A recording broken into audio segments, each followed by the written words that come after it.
Proverb for today. Ọmọ tó mọwọ wẹ̀ á bá àgbà jẹun.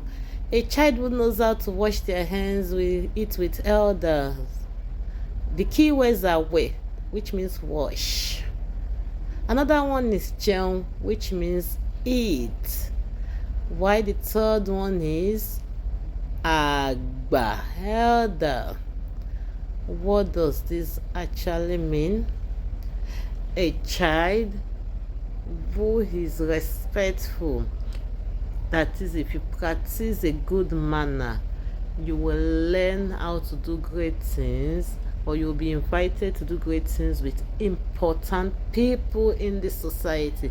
Meaning that when you are respectful, you will be able to relate well with elders. In a kid-friendly version, manners are your VIP pass to the best seat in the house.